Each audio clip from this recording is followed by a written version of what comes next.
जय हिंद साथियों, आज के इस क्लास में आप सभी का बहुत बहुत स्वागत है।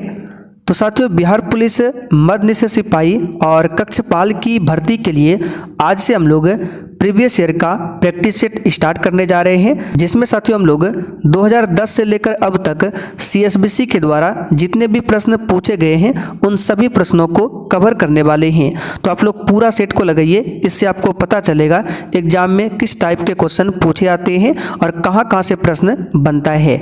और अगर आपने अभी तक बैच को ज्वाइन नहीं किया है, आपका बैच स्टार्ट हो चुका है। ये व्हाट्सअप नंबर दिया गया है, इस पर मैसेज करके इस बैच के बारे में संपूर्ण जानकारी ले सकते हैं, या फिर क्लास के लास्ट में बने रहिए, वहाँ पर आपको बताया जाएगा किस प्रकार से बैच को ज्वाइन करना है।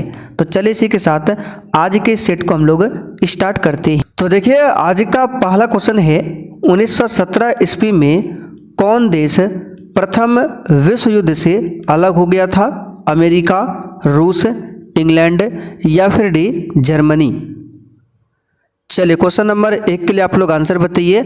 और साथियों, प्रत्येक स्टूडेंट को नीचे लाइव चैट में या फिर कमेंट बॉक्स में अपना अपना आंसर करना है।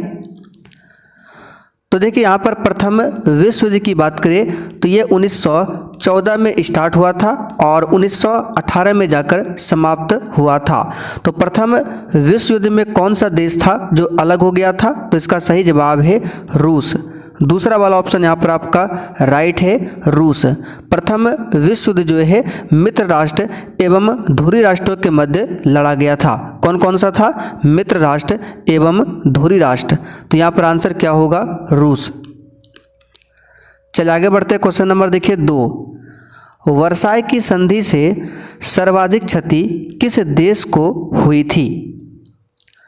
एक भी क्वेश्चन को आपको छोड़ना नहीं है और पूरा सेट को लगाइए, इससे आपको पता चलेगा एग्जाम का पैटर्न क्या है और एग्जाम में किस टाइप के क्वेश्चन पूछे जाते हैं। तो वर्साई की संधि जो है 28 जून 1919 को हुआ था।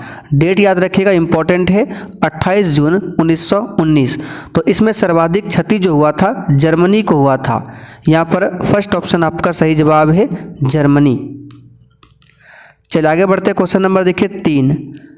साम्यवादी शासन का पहला प्रयोग कहाँ पर हुआ, अथवा काल के अधिकार को संवैधानिक अधिकार का रूप सबसे पहले कहाँ पर मिला? तो क्वेश्चन यहाँ पर दो टाइप से पूछ सकता है, साम्यवादी शासन का पहला प्रयोग कहाँ पर हुआ या फिर काल के अधिकार को संवैधानिक अधिकार का रूप सबसे पहले कहाँ पर मिला? तो इसका सही जवाब है रूस में। फर्स्ट ऑप्शन आपका सही जवाब है। रूस की राजधानी कहाँ पर है? तो याद रखिएगा, मॉस्को रूस की राजधानी है। और साथ ही यहाँ पर आप लोग देख सकते हैं, आपको बैच में 2010 से लेकर अब तक जितने भी प्रश्न पूछे गए हैं जीके और साइंस से, आपको इसी प्रकार से वन लाइनर फॉर्म में नोट्स मिल जाएगा। इसी प्रकार से आपको डेली क्लास का नोट्स भी दिया जाता है, जीके जीएस का। इसी प्रकार से आपको स्पेशल बिहार जीके का भी नोट्स मिल जाएगा। तो ये सब कुछ आपको बैच में मिलेगा। बैच को ज्वाइन करने के लिए हमारा व्हाट्सअप नंबर दिया गया है 9631887058। इस पर मैसेज करके आप लोग बता सकते हैं। चलिए आगे बढ़ते हैं। देखिए क्वेश्चन नंबर 4। अक्टूबर 1917 की बोल्शेविक क्रांति का नेतृत्व किसने किया था? और जो भी साथी चैनल पर पहली बार आए हैं, आप लोग चैनल को सब्सक्राइब कर लीजिए ताकि एक भी क्लास आपका छूटे ना। तो बोल्शेविक क्रांति कब हुआ था? अक्टूबर 1917 में। और इसका नेतृत्व किसने किया था? लेनिन ने किया था। किसने किया था? लेनिन ने। यहाँ पर दूसरा वाला ऑप्शन आपका सही जवाब है, लेनिन। चलिए आगे देखिए, कांग्रेस का चुनाव चिन्ह क्या है? ये तो बहुत ही सिंपल सा क्वेश्चन है। बताइए, कांग्रेस का चुनाव चिन्ह क्या है? तो याद रखिएगा, हाथ छाप। आगे बढ़ते हैं। निम्नलिखित में से किसे जुड़वा खनिज कहा जाता है? और सेशन के लास्ट में आप सभी को कमेंट करके अपना अपना स्कोर जरूर बताना है कि आपने इस प्रैक्टिस सेट में कितने क्वेश्चन सही किए हैं। तो यहाँ पर इस क्वेश्चन का आंसर क्या होगा? तो ऑप्शन दूसरा, सीसा एवं जस्ता। देखिए, प्रकृति में सीसा और जस्ता जो है साथ साथ मिलते हैं, जिस कारण इन्हें जुड़वा खनिज भी बोला जाता है। तो सीसा और जस्ता को जुड़वा खनिज कहा जाता है। आगे देखिए, प्रथम स्वतंत्रता संग्राम के बाद मुगल बादशाह बहादुर शाह जफर को निर्वासित किया गया? बताइए कहाँ पर। साथियों 2010 से लेकर अब तक CSBC के द्वारा जितने भी एग्ज़ाम कंडक्ट कराए गए हैं उन सभी एग्ज़ाम में जो भी क्वेश्चन पूछे गए हैं वो सब क्वेश्चन आपको इसी प्रकार से प्रैक्टिस सेट में कराने वाले हैं। तो यहाँ पर इस क्वेश्चन का आंसर क्या होगा? तो मुगल बादशाह बहादुर शाह जफर, ये मुगल वंश का कौन था? अंतिम शासक था बहादुर शाह जफर। तो 1857 की जो क्रांति होती है इसके बाद मुगल बादशाह बहादुर शाह जफर को रंगून भेजा जाता है। रंगून कहाँ पड़ता है? तो म्यांमार में। म्यांमार का पुराना नाम था वर्मा, तो वर्मा में था रंगून, तो रंगून भेजा जाता है बहादुर शाह जफर द्वितीय को और रंगून में ही इसकी मृत्यु हो जाती है। ठीक है, कब होती है? तो 1862 में इसकी मृत्यु हो जाती है रंगून के जेल में। तो यहाँ पर आंसर क्या होगा? रंगून। आगे देखिए, निम्नलिखित में से किसे भूमध्य सागर की कुंजी कहा जाता है और किस प्रकार से बैच को आपको ज्वाइन करना है वो आपको क्लास के लास्ट में बताया जाएगा। फिलहाल अभी आप लोग क्लास कीजिए। तो भूमध्य सागर की कुंजी किसे कहा जाता है? तो जिब्राल्टर जल संधि को। इसको याद कर लीजिए, जिब्राल्टर जल संधि को भूमध्य सागर की कुंजी बोला जाता है। चलिए आगे देखिए, क्वेश्चन नंबर 9, सिजगी क्या है? बताइए सिजगी क्या है?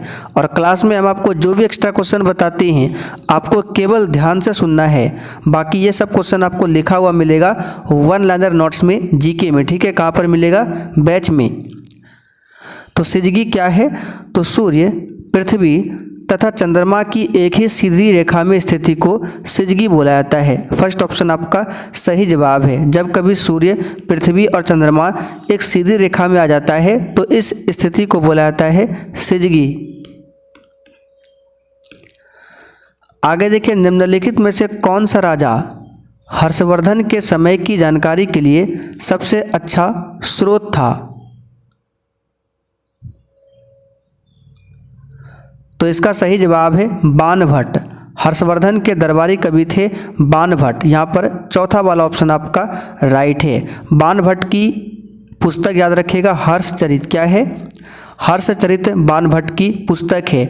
इसी हर्षचरित से राजा हर्षवर्धन के समय की पूरी जानकारी मिलती है। तो ये किसके द्वारा मिलती है? बाणभट्ट के द्वारा। हरिसेन की बात करें तो समुद्रगुप्त के दरबारी कवि थे हरिसेन। आगे देखिए, निम्न में से कौन सा शहर नील नदी के किनारे बसा हुआ है?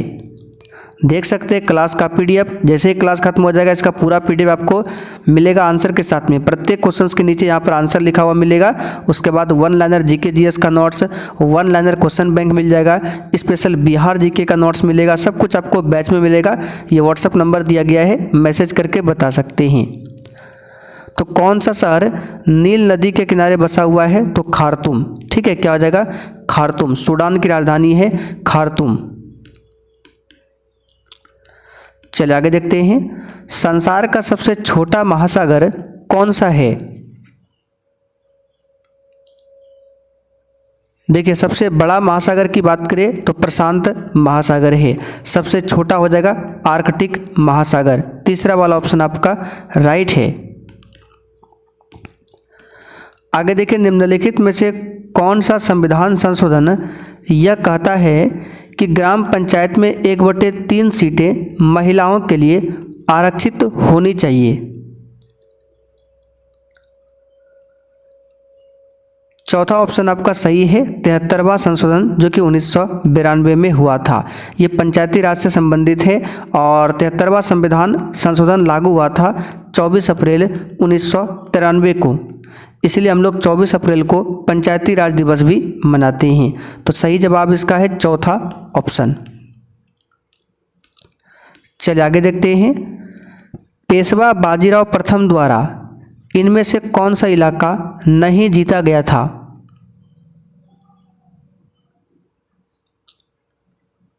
तो यहाँ पर इसका सही जवाब क्या होगा? देखिए पेशवा बाजीराव प्रथम की बात करें तो इसके द्वारा साम्राज्य का बहुत विस्तार हुआ, लेकिन बाजीराव प्रथम जो है उड़ीसा को नहीं जीत सका था। किसको? उड़ीसा को। तीसरा ऑप्शन सही है। चलिए आगे देखते हैं 15।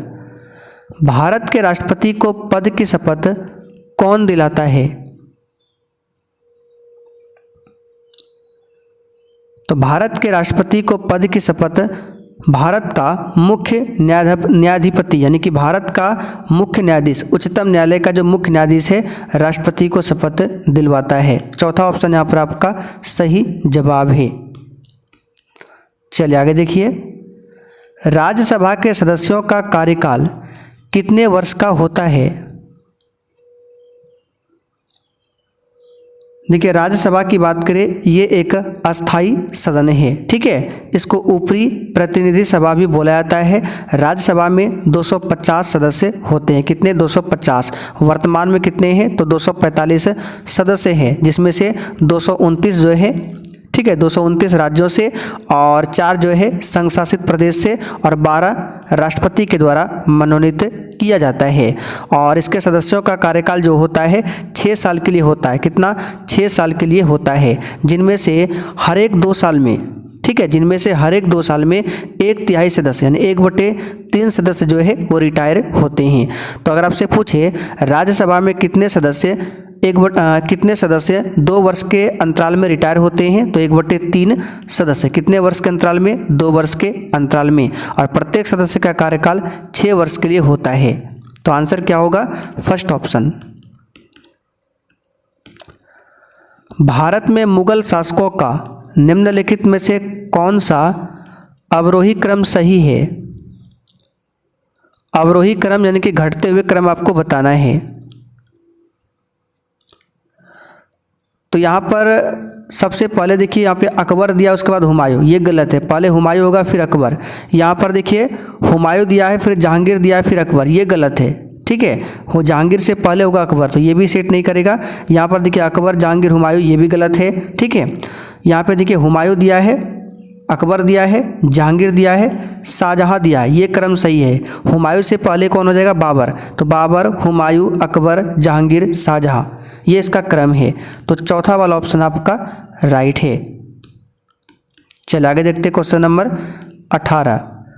राज्य अपहरण नीति की शुरुआत किसने किया था?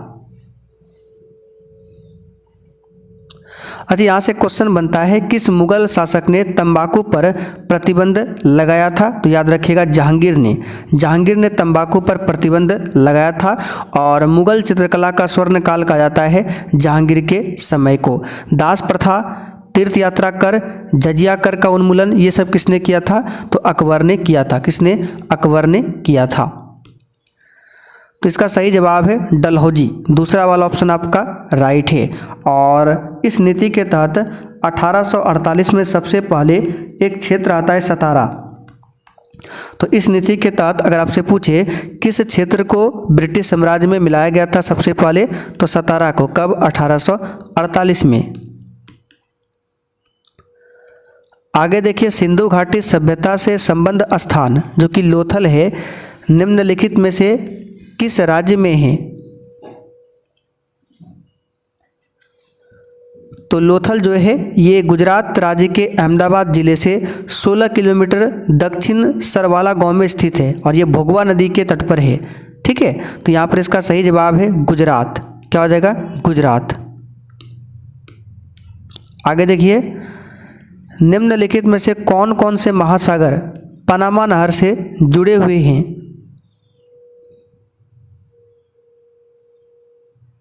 इसका सही जवाब है अटलांटिक और प्रशांत। दूसरा वाला ऑप्शन आपका सही है। आगे देखिए, भारत में वृक्षारोपण उत्सव जिसे वन महोत्सव भी कहा जाता है, इसके जन्मदाता कौन है? तो इसके जन्मदाता है KM मुंशी। दूसरा ऑप्शन सही है। आगे देखिए, दफला तथा सिंगपो जनजातियां निम्नलिखित में से किस प्रदेश में पाई जाती है?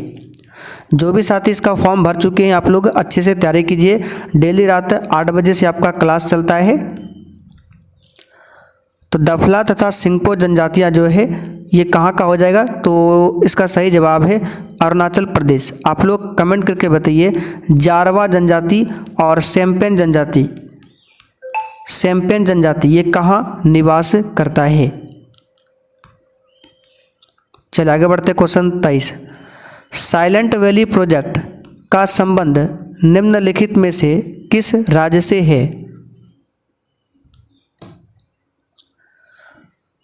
तो इसका सही जवाब है केरल। साइलेंट वैली पूछे तो केरल हो जाएगा, दूसरा ऑप्शन राइट है। केरल में है पेरियार अभ्यारण्य, ठीक है। पेरियार अभ्यारण्य पूछे कहाँ पर है, केरल में। आगे देखिए तुजु दर्रा भारत को किस देश से मिलाता है। तो तुजु दर्रा जो है भारत को किस देश से मिलाता है, तो म्यांमार से। फर्स्ट ऑप्शन यहाँ पर आपका सही है, म्यांमार। चलिए आगे बढ़ते हैं। भारत का दक्षिणतम बिंदु जो कि इंदिरा पॉइंट है निम्नलिखित में से कहाँ स्थित है। देखिए भारत के मुख्य भूमि का दक्षिणतम बिंदु पूछे तो यहाँ पर है कन्याकुमारी, लेकिन सिर्फ भारत का दक्षिणतम बिंदु पूछे तो वो आपका अंडमान निकोबार में है, नाम क्या, इंदिरा पॉइंट। अब अंडमान निकोबार में किस स्थान पर है, तो इसका सही जवाब है बड़ा निकोबार में, ग्रेट निकोबार में, इसको याद रखिएगा। आगे देखिए भारत का सबसे लंबा बांध कौन सा है। और देखिए साथियों अंडमान निकोबार की बात करें तो इसकी राजधानी पोर्ट ब्लेयर है, और पोर्ट ब्लेयर का नया नाम कर दिया है श्री विजयपुरम।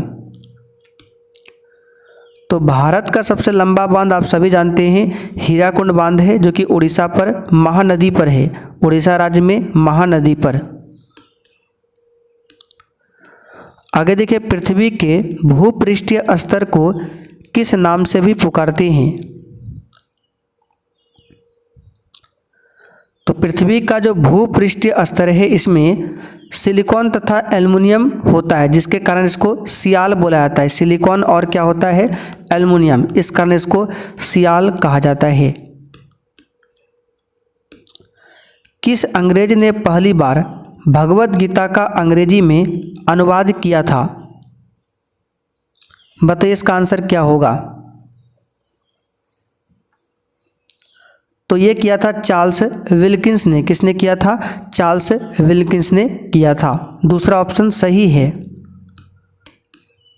चलिए आगे देखिए क्वेश्चन 29। निम्न में से किस भारतीय शासक ने आधुनिक तर्ज पर विदेशों में अपना दूतावास खोला था। इस क्वेश्चन पर स्टार मार्क कर लीजिए, इंपॉर्टेंट है।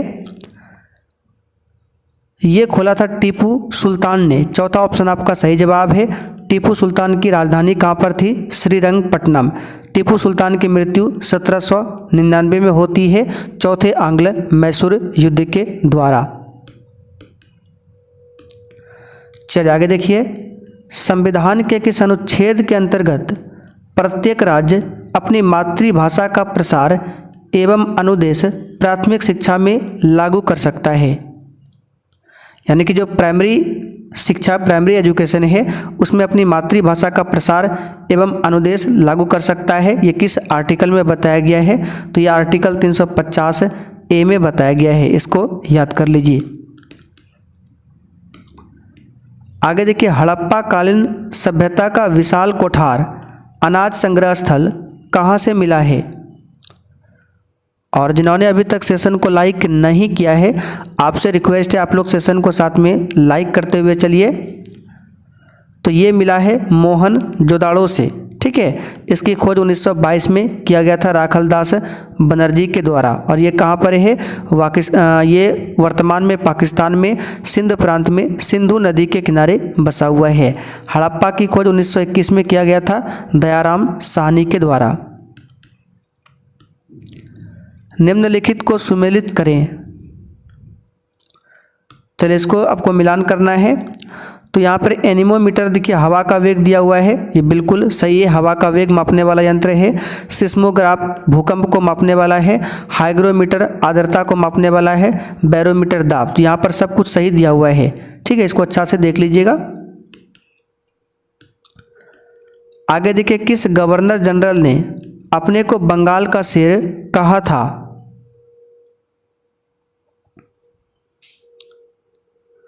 तो ये कहा था लॉर्ड वेलेस्ली ने। चौथा ऑप्शन यहाँ पर आपका सही जवाब है।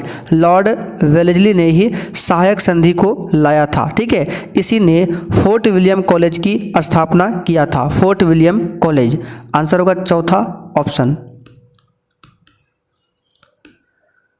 आगे देखिए, हर्षवर्धन के समय किस चीनी यात्री ने भारत की यात्रा किया था?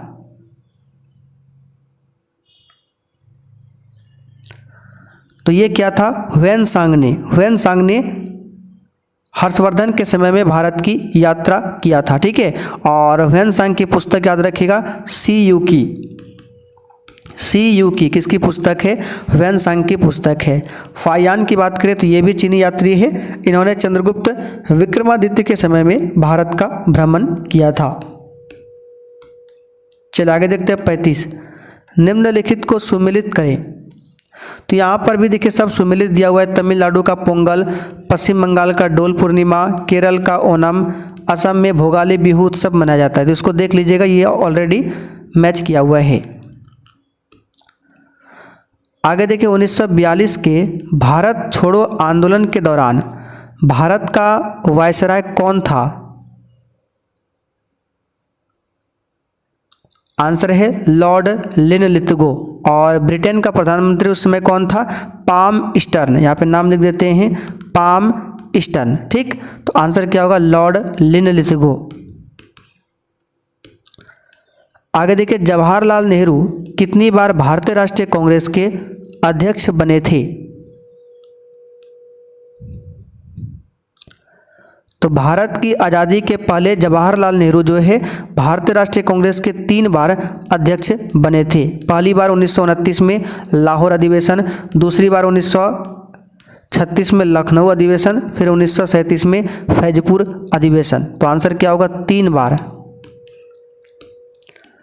आगे देखिए, बौद्ध साहित्य लिखा गया, बताइए किस भाषा में? तो ये पाली भाषा में लिखा गया है। और एक ग्रंथ है त्रिपिटक। तो पूछे किसका ग्रंथ है? तो त्रिपिटक जो है बौद्ध धर्म का मुख्य ग्रंथ है और ये पाली भाषा में लिखा गया है। आगे देखिए, एलिफेंटा में चट्टान काटकर बनवाए गए प्रसिद्ध मंदिर निम्न में से संबंधित है। यानी एलिफेंटा में जो चट्टान काटकर मंदिर बनवाया गया है, ये किस वंश के शासकों ने बनवाया था? तो एलिफेंटा का जो चट्टान काटकर मंदिर है ये महाराष्ट्र में, कहाँ पर है? महाराष्ट्र में है। और इसको बनवाया था किस वंश के शासकों ने? राष्ट्रकूट वंश के शासकों ने। चौथा ऑप्शन यहाँ पर आपका सही है। आगे देखिए, बाणभट्ट किसके दरबार में रहते थे? अभी जस्ट हमने आपको थोड़ी देर पहले ये क्वेश्चन बताया था, बाणभट्ट और हरिसेन।